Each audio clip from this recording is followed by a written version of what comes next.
हटो हटो हटो, हटिए आप लोग यहाँ से, हटिए हटिए।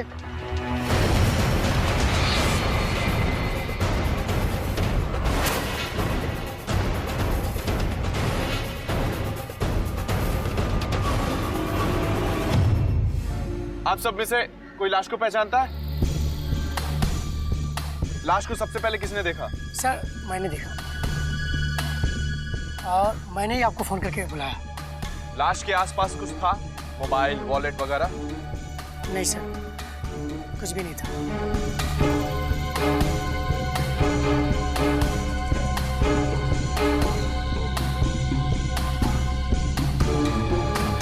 गले पे चाकू से वार किया गया है। पांडे। जी सर। लाश को पोस्टमार्टम के लिए भेजने का बंदोबस्त करो। ठीक है सर। मनीषा। हाँ सर। इसकी फोटो लेके आसपास के सारे पुलिस स्टेशन और अखबारों में भेज दो। हो सकता है किसी ने इसकी गुमशुदगी की रिपोर्ट लिखाई हो और बाकी इंफॉर्मेशन हमें वहीं से मिले। ठीक है? Okay sir. उस लाश वाली लड़की की खबर अब तक किसी भी पुलिस स्टेशन से नहीं आई है। कहीं ऐसा तो नहीं उसके आगे पीछे कोई नहीं है? पता नहीं सर, हो सकता है कि उनके किसी भी रिश्तेदार को कोई खबर ही ना मिली हो। पर अपने ही घर वाले के गायब होने की खबर तो होगी उन्हें। इंस्पेक्टर साहब, मेरा नाम तुलसीदास है। ये अखबार में फोटो देखे और मैं चला आया। जी कहिए। इसके अंतिम संस्कार के लिए पैसे लाया हूं।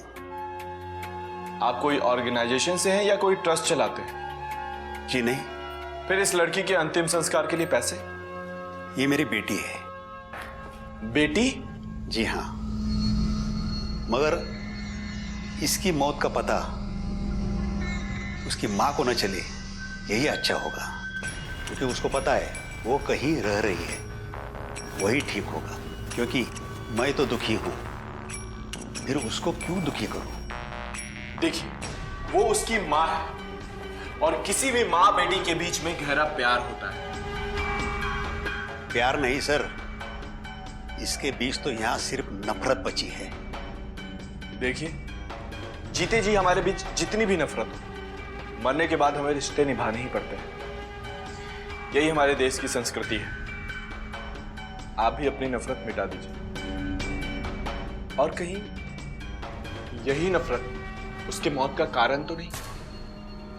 मैंने नहीं, अगर मुझे उसे मारना होता तो उसे मरे अब तक 2 साल गुजर गए होते। तो इन 2 सालों में कोई ऐसा जो उसे मार सके? उसके पति को जाके पूछिए, शायद कुछ पता चले। वो शादीशुदा थी? जी हाँ, 3 साल पहले। लेकिन शादी के 1 साल बाद ही वो अपने पति को छोड़कर मायके चली आई, क्योंकि उसे पढ़ाई करनी थी। और ससुराल में सेवा करके पढ़ाई करना बहुत मुश्किल सा हो गया था। मैंने उसे बहुत समझाया कि तुझे जो करना है वो ससुराल में जाके कर, लेकिन उसने नहीं मानी। फिर अड़ोस पड़ोस वाले लोग भी कुछ दिनों बाद उसके बारे में उल्टी सीधी बातें करने लगे। मैंने ठान ली, फिर मैं जबरदस्ती उसे ससुराल छोड़ आया। उस बात को लेकर हम बाप बेटी में बहुत बड़ा झगड़ा हुआ। मां से भी लड़ी थी वो, क्योंकि मां ने उसका साथ नहीं दिया था। फिर ससुराल में छोड़ने के बाद उसका क्या हुआ, कैसे हुआ, मुझे कुछ पता नहीं। बस हम बदनामी सुन सुनकर और जिंदगी घूट घूट कर जिए रहते। कहीं इसी बदनामी से तंग आकर उसके पति ने उसकी हत्या तो नहीं कर दी? आपके पास उसके ससुराल वाले का पता होगा ना, दीजिए। हाँ, क्यों नहीं। मिस्टर प्रकाश, आपको बताते हुए बहुत दुख हो रहा है कि आपकी पत्नी अंजना का मर्डर हो गया।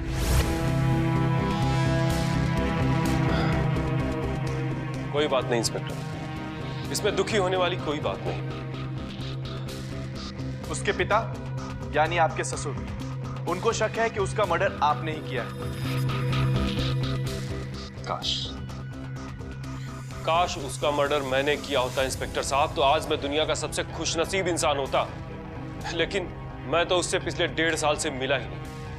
1.5 साल से नहीं मिली, पर उसके पिता तो उसे यहाँ जबरदस्ती छोड़ के गए थे। हाँ, उसके पिता उसे जबरदस्ती यहाँ छोड़कर गए थे, लेकिन उसके कुछ ही दिनों बाद वो फिर से यहाँ से चली। क्यों? क्योंकि उसे ससुराल के घरेलू कामकाज पसंद नहीं। जब वो नौकरी से वापस आती थी और ससुराल के कामकाज के बारे में मुझसे कहा जाता था तो वो मेरे ऊपर भड़क उठती थी। यहां तक कि एक बार उसने मेरे माता पिता के साथ भी झगड़ा कर लिया। फिर मैंने उससे कहा कि तुम क्यों नहीं मेरा घर छोड़ के चली जाती हो, और वो सचमुच घर छोड़ के चली गई। कहां चली गई? संजय शर्मा के पास, जिसने उसे नौकरी दिलाई थी। मेरे पड़ोसी बताते थे कि उन्होंने संजय शर्मा के साथ मेरी बीवी को कभी माउंटेन्स पे तो कभी रिवर के साइड में घूमते हुए देखा। जब मैंने उससे बोला कि अगर तुम्हें संजय शर्मा के साथ ही रहना है तो तुम मुझे छोड़कर चली क्यों नहीं जाती हो, और वो चली गई छोड़कर मुझे। लेकिन उसके बाद भी कई दिनों तक मैं अपने पड़ोसियों के ताने सुनता ही रहा। कहीं इन्हीं तानों से तंग आकर आपने उसका मर्डर तो नहीं कर दिया? इंस्पेक्टर, अगर मुझे उसका कत्ल करना होता तो मैं उसका कत्ल बहुत पहले कर चुका होता। इतने दिनों तक अपने पड़ोसियों के ताने नहीं सुन रहा होता मैं। खैर, ये तो हमें छानबीन में पता ही चल जाएगा। आप ये मत सोचिएगा कि आप हमारे शक के दायरे से बाहर हैं। हम फिर मिलेंगे। फिलहाल संजय शर्मा का पता दे दीजिए। ओके। वो मुझसे मिली थी नौकरी के सिलसिले में, और मैंने उसे नौकरी भी दिलाई थी। सिर्फ नौकरी ही दिलाई थी या कोई रिश्ता भी था तुम्हारा? जी वो सच सच बताना। अगर एक भी बात झूठ बोला और बाद में पकड़े गए तो फिर तुम्हें कोई नहीं बचा सकता। जी नौकरी दिलाने के बाद धीरे धीरे हम दोनों एक दूसरे के नजदीक आ गए। ये जानते हुए कि वो शादीशुदा थी और उसका एक परिवार था? जी नहीं, मैं नहीं जानता था। वो तो एक दिन उसका पति अचानक हमारे रोमांस के बीच आ गया।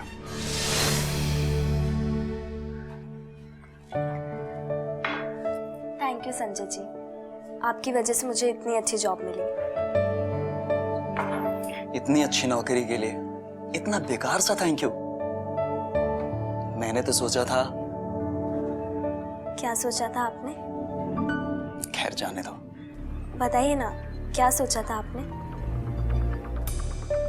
मैंने तो सोचा था। अंजना! तुम? तो तुम्हारे बारे में जो सुना था वो सच है। सच है तो क्या, सच्चाई स्वीकार कर लो। और वैसे भी कुछ पाने के लिए कुछ खोना पड़ता है। अच्छा, तुम्हें तो मैं बाद में देखूंगा, और तुम मेरी बीवी के साथ मैं जिंदा नहीं छोड़ूंगा। छोड़ो मुझे!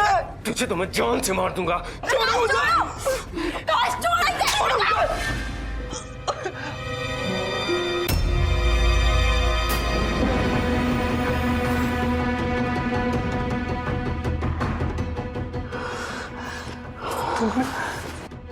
तुमने मुझे मारा? शुक्र मनाओ, थप्पड़ मारा है, जान से नहीं। क्या जिंदगी हेल कर दी है तुमने मेरी। मैं इनके साथ रहूंगी, इससे प्यार करती हूँ मैं। इनका हाथ पकड़ूंगी, इनके साथ घूमूंगी। तुमको क्या फर्क पड़ता है उससे? देखो, तुमसे अगर ये सब देखा नहीं जाता है ना तो तुम जा सकते हो। और हाँ, अगर तुमसे ये सब सहन नहीं हो रहा है ना तो मुझे हमेशा के लिए छोड़कर भी जा सकते हो। मैं तुम्हें रोकने नहीं आऊंगी। समझ आ गया? दफा हो जाए यहाँ से।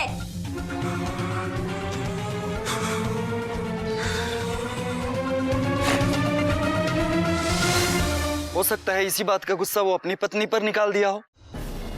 कल जब मर्डर हुआ उस समय तुम कहाँ थे? नहीं सर, वो 5-6 महीने से मुझसे अलग है। पर वो तो तुम्हारी गर्लफ्रेंड बन गई। हाँ, मैं उससे शादी भी करना चाहता था, लेकिन उसने मना कर दिया। क्यों? क्योंकि वो तरक्की करना चाहती थी। उसका कहना था कि वो शादी के बाद तरक्की नहीं कर पाएगी, वो बहुत आगे बढ़ना चाहती थी। पर मेरे घर वाले तो मेरा घर बसाना चाहते थे, इसलिए मैंने छोड़ दिया उसे। छोड़ दिया? तो फिर वो कहाँ गई? अपने पति के घर?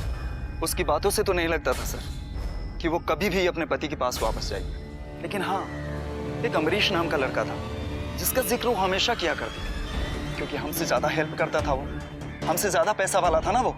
इसकी वजह से हम दोनों के बीच हमेशा झगड़ा होता रहता। उसके मुंह से बार बार अमरीश का नाम सुन के मुझे बहुत गुस्सा आता था, इसलिए मैंने उसे कह दिया कि जाओ उसी से हेल्प ले लो और तरक्की करो। उसने 1-2 बार मुझसे जबरदस्ती पैसे भी लिए। उसके बाद मैंने पीछा छुड़ाने के लिए उसे पैसे भी दे दिए। ऐसा तो नहीं कि उसके पैसे मांगने की आदत से तंग आकर तुमने उसकी हत्या कर दी? हो सकता है, अगर ज्यादा जिद करती तो मेरे हाथों उसकी हत्या हो जाती। 2-4 बार पैसे मांगने के बाद उसने पैसा मांगना ही बंद कर दिया। वो क्यों? उसका खर्चा उठाने वाला अमरीश जो मिल गया था, उसके बाद मैंने उसे देखा नहीं। तुम्हारे पास अमरीश का नंबर? हाँ है ना। तो यस सर।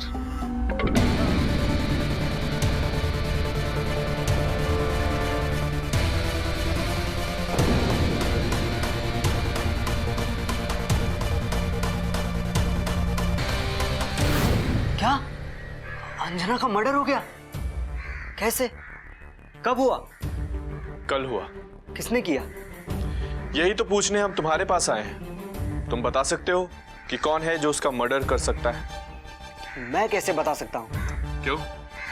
तुम्हारी गर्लफ्रेंड थी, तुम्हारे साथ रहती थी। हाँ, मेरी गर्लफ्रेंड थी, मेरे साथ रहती थी, लेकिन आजकल नहीं रहती। क्या मतलब? क्या बताऊं इंस्पेक्टर साहब, एक नंबर की एहसान फरामोश थी वो। अरे क्या कुछ नहीं किया था मैंने उसके लिए, कितनी मदद की थी मैंने उसकी, लेकिन वो एहसान मानने की बजाय मुझ पे ही चढ़ बैठती थी। बात बात पर गुस्सा करना, ताने मारना, ये आदत बन गई थी उसकी। ताने? कैसे ताने? यही कि जिंदगी में तुमने किया है क्या है और आगे क्या कर लोगे, अपना परिवार छोड़कर मेरे पास चले आओ। सर, उसकी ये बातें ना मुझे बिल्कुल पसंद नहीं थी। और हाँ, वो ये भी कह रही थी कि घर वालों के साथ घर बसाकर कोई इंसान तरक्की नहीं कर सकता। मैं उसके लिए अपना परिवार नहीं छोड़ सकता था इंस्पेक्टर साहब, इसलिए मैंने उससे किनारा कर लिया। और हाँ, मैंने उसे लास्ट में कहा भी था कि अगर उसे सफलता की ऊंची उड़ान उड़ना है तो उड़ ले, लेकिन मैं अपने परिवार के बिना उसका साथ नहीं दे सकता।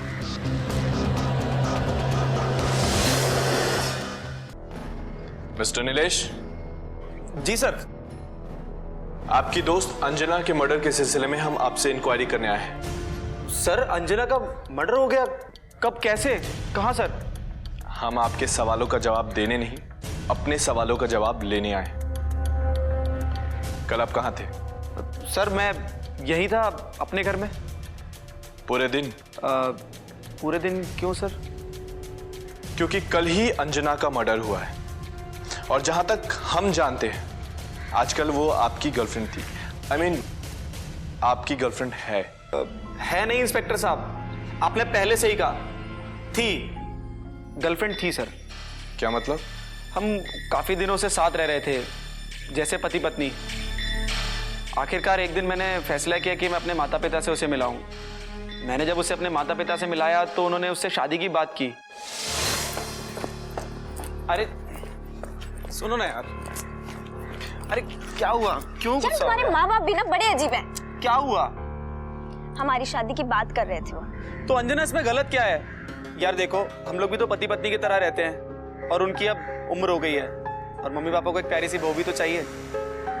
बहू? तुम्हारा दिमाग तो खराब नहीं हो गया ना? देखो नीलेश, मैं तुम्हें साफ साफ क्लियर कर देती हूँ, तुम्हें अगर मुझसे शादी करनी है तो मैं मना नहीं कर रही हूँ, शादी करो, लेकिन तुम्हारे माँ बाप की बहू, सॉरी, नॉट पॉसिबल। क्या मतलब है यार? मतलब ये है कि शादी करने के बाद हम ऐसे ही रहेंगे जैसे अभी रहते हैं, अकेले, तुम्हारे माँ बाप के साथ नहीं। तो फिर इसमें शादी करने की जरूरत ही क्या है? तो वही तो मैं बोल रही हूँ ना, शादी करने की जरूरत ही क्या है? वैसे भी तो हम पति पत्नी जैसे ही रहते हैं ना। हाँ यार, पर इस रिश्ते को नाम तो दो यार। लोग दबी जबान हमारी पीठ पीछे बुराई करते हैं। लोग बुराई करते हैं? वाह, कितना अच्छा बहाना है ना। तुम सारे मर्द एक जैसे ही होते हो। तुम लड़कियों को सिर्फ अपने पाँव की जूती और घर की नौकरानी बनाकर रखना चाहते हो, दैट्स इट। शादी का ये मतलब नहीं होता। यही होता है, यही होता है। मैं जानती हूँ और मैं बहुत करीब से देख चुकी हूँ इस चीज को। देखो, मुझे तुमसे बात ही नहीं करनी, लीव। अरे यार सुनो ना यार, तुम तो मैंने शादी के लिए उसे बहुत समझाया सर, पर वो मेरा साथ छोड़कर चली गई। चली गई? कहाँ चली गई? कुछ बता सकते हो? सर कहाँ गई ये तो मुझे नहीं पता, पर हाँ सर, उसका एक पुराना बॉयफ्रेंड था जिसके बारे में वो अक्सर कहा करती थी कि सभी मर्द एक से होते हैं, कोई किसी के साथ टिक कर नहीं रह सकता। और सर वो देर रात आधी रात उसे कॉल भी किया करता था। शादीशुदा होने के बाद कॉल करना, सर हो सकता है उन दोनों के बीच में कोई अनबन हुई हो, उसने उसका मर्डर कर दिया हो। अंजना के फ़ोन में सर उसका नंबर होगा सर, देखिए। अंजना का फोन तुम्हारे पास क्या कर रहा है? सर मैंने उसे मोबाइल गिफ्ट किया था, मेरी उससे थोड़ी सी लड़ाई और गुस्से में उसने फ़ोन मेरे मुंह पे फेंका और बोलने लगी मुझे कोई ज़रूरत नहीं तुम्हारे इस घटिया फ़ोन की। उसमें से सिम निकाली और लेके चली गई। हाँ सर, उसको ना गुस्सा और लड़ना बहुत ज़्यादा आता था सर। ये तो तुम सही कह रहे हो। उसके पिता और सबने यही कहा है कि वो बहुत गुस्से वाली थी और अपनी बात ना होने पर वो सामने वाले को छोड़ के चली जाती थी। यही उसकी फितरत थी। अच्छा, तुम बता सकते हो कि उसके किस बॉयफ्रेंड ने उसका मर्डर किया होगा? सर मेरे ख्याल से उसका मर्डर उसके पिता ने किया होगा। पिता ने? तुम्हें ऐसा क्यों लगता है कि उसका मर्डर उसके पिता ने किया होगा? सर एक रात की बात है, अंजना और मैं हमेशा की तरह साथ रहा करते थे। आधी रात को अचानक मैंने उसकी आवाज़ सुनी और मैं भागा भागा आया। ये क्या कर रहे हैं आप? क्या कर रहे हैं आप? मैंने क्या किया? नीलेश! क्या कर रहे हैं? क्या कर रहा है? देख नेरा क्या कर रहा हूँ? रुको मैं ये कहता हूँ। क्या कर रहे हैं इसका आप? होने वाला पति हूँ। ये नीलेश है। कौन नीलेश? इसका होने वाला पति, इसके घर का दामाद।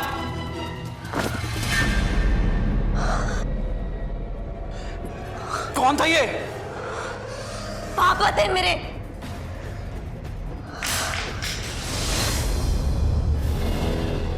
एक मुलाकात तो इस तुलसीदास से भी करनी ही पड़ेगी। तुलसीदास, नीलेश के घर पे तूने अपनी बेटी की हत्या करनी चाहिए थी या नहीं? हाँ, मगर की नहीं। की नहीं या कर नहीं पाए, क्योंकि तभी नीलेश आ गया। उस दिन की ख्वाहिश तुमने कल पूरी कर दी, अपनी बेटी की हत्या करके। नहीं, मैंने उसकी हत्या नहीं की। मैंने कहा ना, उस दिन के बाद मैंने उसकी शक्ल ही नहीं देखी। झूठ बोलता है तू। उस दिन जब पुलिस स्टेशन में आया था तब तूने कहा कि उसके पति प्रकाश के घर पे छोड़ने के बाद तूने अपनी बेटी की शक्ल नहीं देखी। आज कह रहा है कि नीलेश के घर के बाद तूने अपनी बेटी की शक्ल नहीं देखी। तू सच सच बताता है, वरना मैं तेरी शक्ल किसी को देखने लायक नहीं छोड़ूंगा। इंस्पेक्टर साहब, मैंने उसकी हत्या नहीं की। नीलेश की यहां से आने के बाद मेरी अपनी बेटी की बदनामी सुनने की आदत पड़ गई मुझे। सारे लोग ताने दे रहे थे, मैं परेशान सा हो रहा था। तब तक तो मैं भी बेशर्म सा हो गया था। जब कोई मुझे मेरी बेटी के बारे में पूछे तो मैं खुद बताता था कि गए हुए किसी नए बॉयफ्रेंड के साथ घूमने। तुम चाहते हो ना तो तुम भी ट्राई मारो। मेरी बात सुनकर सामने वाला आदमी मुझसे मेरी बेटी की बात करना बंद कर देता था। अब तो लोगों ने भी मेरी बेटी के बारे में बात करना बंद कर दिया। तो मैं भी भूल गया कि मेरी भी कोई अपनी बेटी थी।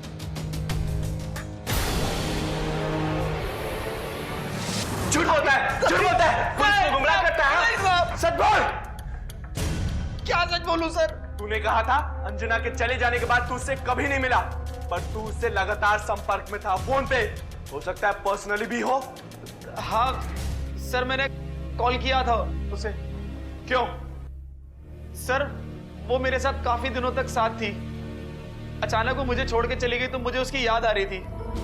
मैंने सोचा उसके सारे बॉयफ्रेंड उसे मिलने के लिए कॉल कर सकते हैं तो मैं भी कर सकता हूँ। यही सोचकर सर मैंने उसे कॉल किया। सर जब मैंने उसे कॉल किया तो मुझे एहसास हुआ उसके साथ कोई और भी है। मैंने दोबारा उसे कॉल किया सर, उसने मेरा कॉल दोबारा रिसीव किया पर उसने बात नहीं की। सर शायद वो 2-3 बार मेरा कॉल उठा के मुझे जलाना चाहती थी।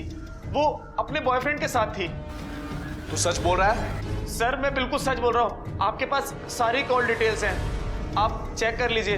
मैंने सर उसे एक नहीं, मैंने उसे 3-4 कॉल्स की थी और उसने मेरी सारी कॉल्स रिसीव की, पर बात नहीं हुई।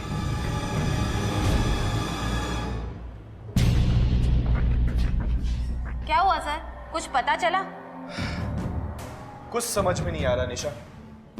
एक भी सबूत ऐसा नहीं है जो किसी पे शक पैदा कर सके।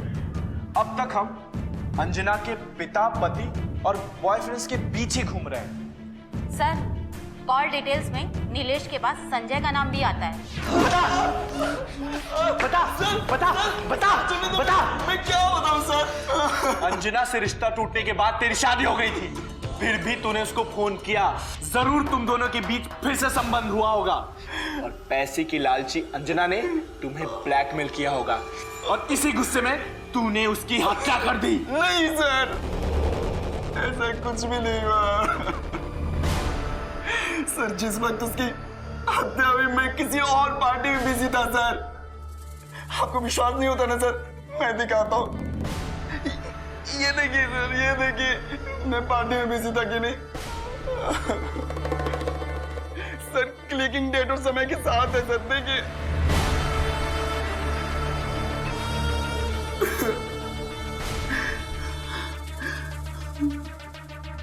अगर नीलेश नहीं, तू नहीं, फिर कौन है? प्रकाश, हमने तुमसे पहले ही कहा था, ये मत सोचना कि तुम हमारे शक के दायरे से बाहर हो और अधूरी जानकारी देने के इल्जाम में हम तुम्हें अंदर डाल सकते हैं। कौन सी अधूरी इंफॉर्मेशन? तुमने ये नहीं बताया कि संजय के साथ तुम अपनी पत्नी को देख चुके हो, उन्हें रंगे हाथ पकड़ चुके हो। मुझे ये बात इस केस में कुछ खास काम करती दिखाई नहीं दी, इसलिए मैंने आपको ये बात नहीं बताई। अच्छा, अब ये तुम तय करोगे कि कौन सी बात खास है, कौन सी नहीं। तुम्हें पता है मिस्टर, केस से जुड़ी हर बात, हर शख्स, हर जगह खास होती है। एक पति के सामने उसकी पत्नी किसी और मर्द के गले में बाहें डालकर ये कहे कि तुम जाओ, तुम किसी काम के नहीं, उस पति की इतनी बड़ी इंसल्ट ही इस गुनाह को जन्म देने के लिए काफी है। खैर, तुम ये बताओ कि हत्या के दिन और समय तुम कहां थे? मैं उस वक्त इस शहर में ही था। आप चाहें तो पता कर सकते हैं, शायद अपने ऑफिस में या अपने घर पर। पता तो हम कर ही लेंगे, क्योंकि तुम्हारी अधूरी इंफॉर्मेशन पे हमें भरोसा नहीं। आप चेक कर सकते हैं। ठीक है, अभी तो तुम जाओ, लेकिन अगर तुम्हारी कोई भी बात झूठी निकली तो मैं हथकड़ी पहनने के लिए तैयार हूं, कभी भी और कहीं भी। जाओ। Thank you. निशा, जी सर।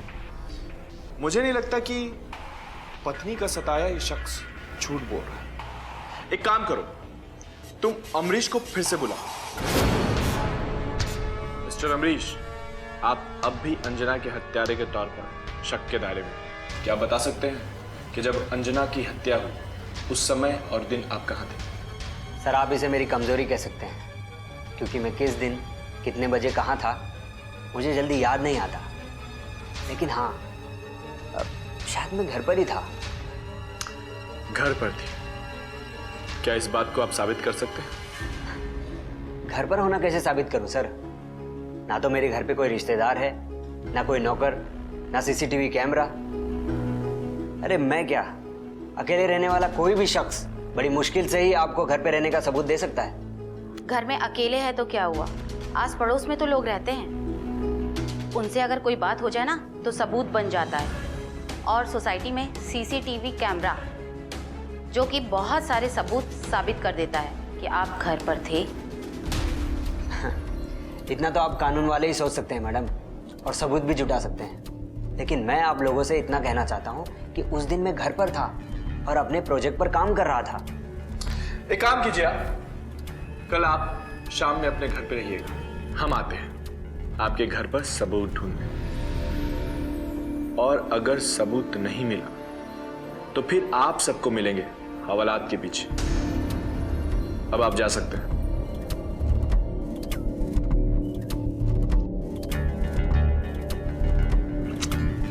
एक बार हम फिर से ब्लैंक हो गए। एक भी सबूत ऐसा नहीं मिल रहा है जो इस केस को सॉल्व करने में हमारी मदद करे, या फिर हम इन्वेस्टिगेशन करने में कहीं कोई चूक कर रहे हैं। कैसे सर?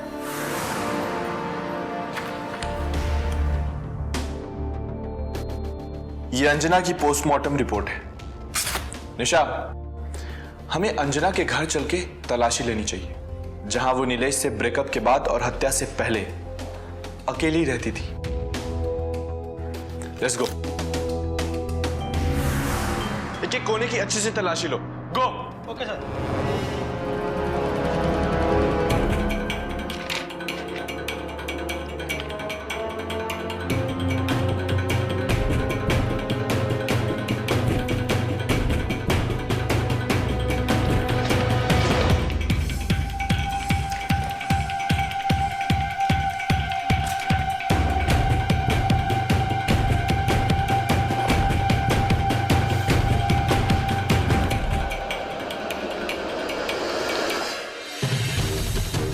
Lalita maternity hospital. ये बिल अंजना के पास क्या कर रहा है, और वो भी अंजना के नाम पे? निशा, जी सर। एक काम करो, ये बिल लो और इस बिल के बारे में पता करो। इस पे नंबर दिया हुआ है, कॉल करो। Okay sir.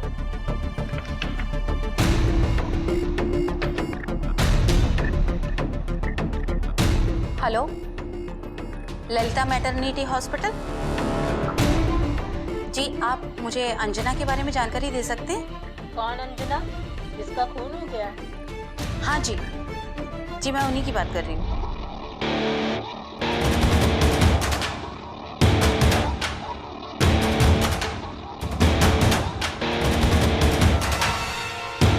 हाँ जी, हाँ जी। Okay, thank you. सर, इस बिल के बारे में पता चल गया है, ये अंजना का ही बिल है। ओके। और वो प्रेग्नेंट थी, इसलिए अबॉर्शन कराने हॉस्पिटल गई थी। अबॉर्शन? इसका मतलब ये जब का बिल है, और अंजना जब प्रेग्नेंट थी उस समय वो अपने लेटेस्ट बॉयफ्रेंड नीलेश के साथ रहती थी। इसका मतलब तो साफ है कि वो नीलेश से ही प्रेग्नेंट थी। लेट्स गो। ऐसा कैसे हो सकता है सर? ऐसा ही है। हमें अंजना के घर से ललिता मैटरनिटी हॉस्पिटल का बिल मिला है, और हमने ये भी पता किया है कि अंजना प्रेग्नेंट थी और उसने अबॉर्शन कराया है। जिस दौरान का ये बिल है, उस दौरान और उससे पहले वो आपके साथ ही रहती थी। सर, साथ रहती थी तो क्या मतलब? आपने भी तो उसके बारे में पता किया है। पता नहीं कितनों कितनों के साथ उसके संबंध थे। किसका पाप लेके घूम रही थी सर, मुझे क्या पता। आप ही ने कहा था ना कि आप दोनों पति पत्नी की तरह रहते थे, और आप उससे शादी करने का प्लान भी बना रहे थे। हाँ सर। इसका मतलब तो साफ है कि वो आपसे ही प्रेग्नेंट थी। नहीं सर, वो मेरे से प्रेग्नेंट थी इसका तो मुझे नहीं पता। वो अपने मन की बात सबको नहीं बताती थी। सच कह रहे हो? मैम, इतनी बड़ी हत्या का मामला है, मैं झूठ थोड़ी बोलूंगा। निशा, मुझे लगता है कि ये सच बोल रहा है, और वैसे भी हम उस लड़की का कैरेक्टर, खैर जाने दो। सॉरी, आपको तकलीफ दिया। सर, तकलीफ की कोई बात नहीं। अब कानून की मदद करना तो मेरा फर्ज है। थैंक्स। अभी आप जा सकते हैं, लेकिन जरूरत पड़ने पर आपको फिर आना पड़ सकता है। जी जी बिल्कुल sir, my pleasure sir.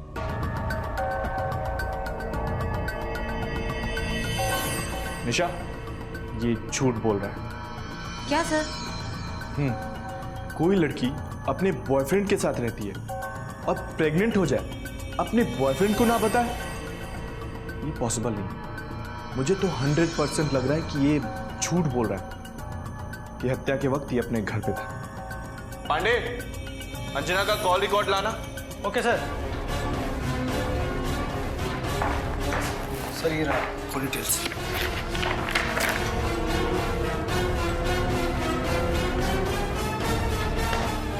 Yes. क्या हुआ सर? अभी पता चल जाएगा।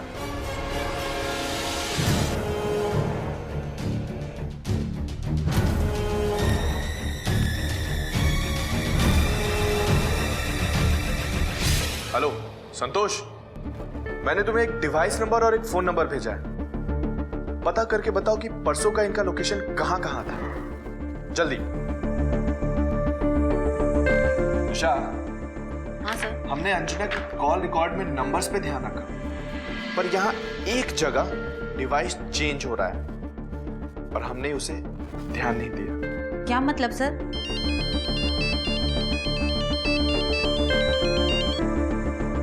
हेलो, हाँ संतोष। सर, आपने जो डिवाइस का नंबर भेजा था वो किसी नीलेश के नाम से है, और जो मोबाइल नंबर भेजा था वो भी नीलेश के नाम से है। और हाँ, उस दिन डिवाइस की लोकेशन और मोबाइल नंबर की लोकेशन एक ही थी, हाईवे के पास।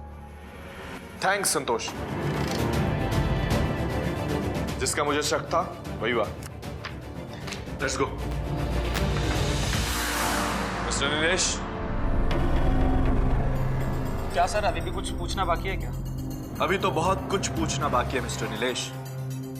You are under arrest. Anjana की हत्या के इल्जाम में हम आपको गिरफ्तार करते हैं। सर, ये क्या मजाक है सर? अब मैं तो कानून की मदद करने को कहा था। इसका मतलब ये नहीं, अगर आपको कोई ना मिले तो आप मुझे ही हत्यारा बना देंगे। कोई कैसे मिलेगा?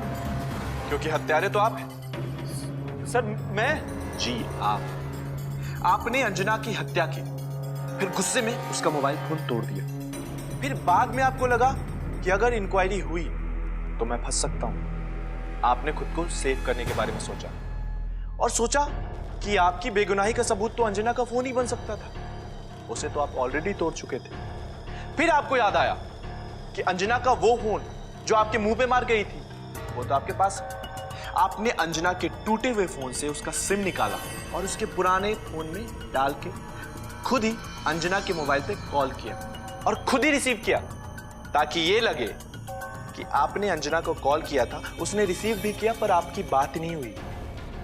पर आप ये भूल गए थे कि जब कॉल रिकॉर्ड निकलेगा तो उसमें यह भी निकलेगा कि सिम किस मोबाइल में एक्टिव था। और आप ही के हिसाब से वो फोन तो अंजना आपके मुंह पे मार के गई थी, और अगर अंजना वो फोन आपके मुंह पे मार के गई थी तो फिर सिम उस मोबाइल में कैसे एक्टिव हुआ? इसका मतलब यह निकलता है कि हत्या के समय आप वहीं थे। और दूसरी बात, आपका मोबाइल लोकेशन भी यही बताता है। आपकी छोटी सी गलती ने मुझे इस केस को सॉल्व करने में काफी मदद की। तो आगे की कहानी पुलिस स्टेशन में चल के सुनाइएगा। चलिए। सर, सर, जब अंजना के इतने सारे बॉयफ्रेंड ने अंजना को नहीं मारा, तो तुमने क्यों मारा? मैं उसे पसंद करता था सर, और उसे सचमुच शादी भी करना चाहता था। कुछ दिनों बाद मेरे माता पिता ने मेरी शादी फिक्स कर दी। सगाई की अंगूठी पहना कर ही आया था कि वो अचानक एक दिन मेरे घर आई। नीलेश, अंजना, क्या बात है? बड़े खुश लग रहे हो एंगेजमेंट की रिंग पहन के। दिखा। सही है, जच रही है तुम्हारी उंगली पर। चलो अच्छा, अब एक काम करो, इन्हीं उंगलियों से अंदर जाकर 10 लाख रुपए गिन कर निकाल कर ले आओ। जाओ। 10 लाख? हाँ, एंड आई डोंट थिंक कि तुम्हारी खुशहाल जिंदगी के लिए बहुत ज्यादा है। क्या मतलब? देखो, मतलब ये है कि इतने दिन से तुम मेरे साथ में रहे हो। मैं 3 महीने से प्रेग्नेंट हूँ, एंड तुमने सोचा कि अगर ये बात तुम्हारे ससुराल वालों को पता चलेगी तो तुम्हारी जिंदगी का क्या होगा? सोचो सोचो। देखो अंजना, मेरे पास 10 लाख रुपए तो नहीं है तुम्हें देने के लिए, और रही बात तुम्हारी प्रेगनेंसी की, मैंने तुम्हारे साथ कोई जबरदस्ती नहीं की, उसमें तुम्हारी मर्जी भी शामिल थी।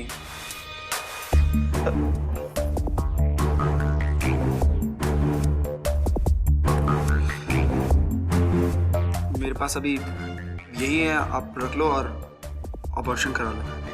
ओ हेलो, ये क्या है? मैंने 10 लाख बोला है, 10,000 नहीं। और अगर तुम्हें इतनी करीब से सुनाई नहीं देता है तो कहो तो मैं तुम्हारे ससुराल जाकर वहां से चिल्लाकर बोलूं। नहीं नहीं, ऐसा कुछ मत करना, मैं अरेंज करता हूँ प्लीज। कुछ नहीं, पूरे 10 लाख अरेंज करना, ओके? मुझे सिर्फ 2 दिन का टाइम दे दो, मैं अरेंज करता हूँ। देखो, तुम्हें मैं सिर्फ 2 दिन दे रही हूँ। 2 दिन में पैसे कहाँ से लाने हैं वो तुम्हारा हेडेक है। मुझे मेरे पैसे चाहिए, दैट्स इट, ओके? करता हूँ अरेंज। और हाँ, अरेंज जरूर करना, क्योंकि तुम्हारा ससुराल मेरी रेंज से ज्यादा दूर नहीं है, ओके?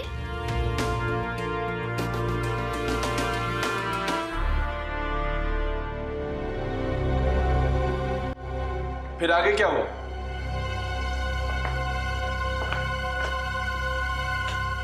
सर मैं घबरा गया था, सोचा कि इन 2 दिन के अंदर बात टल जाएगी, पर नहीं।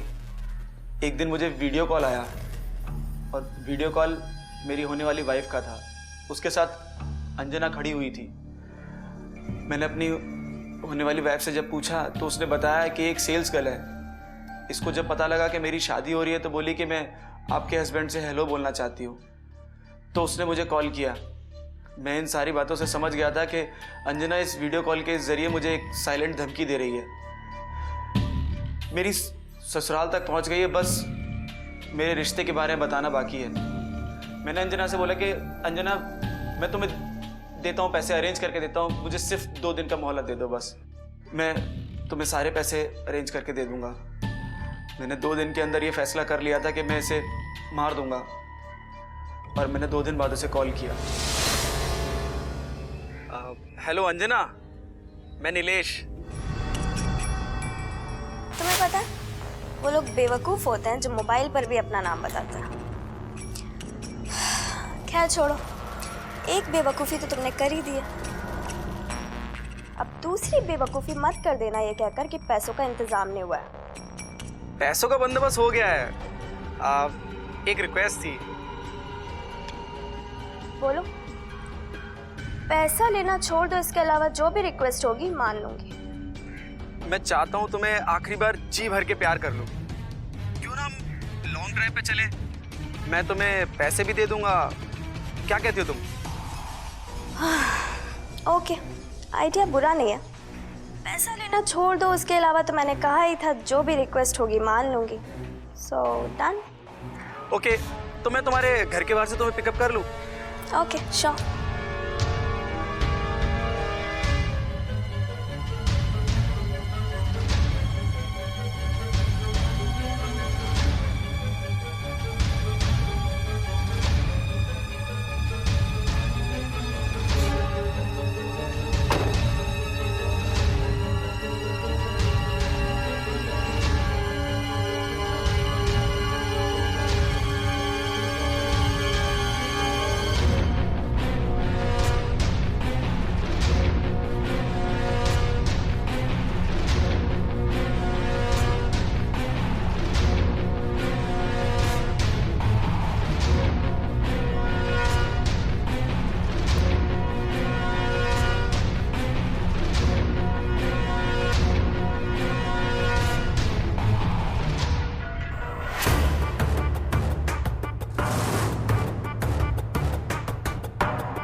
बस सर, मोबाइल फ़ोन के नंबर की वजह से आपने मुझे पकड़ लिया।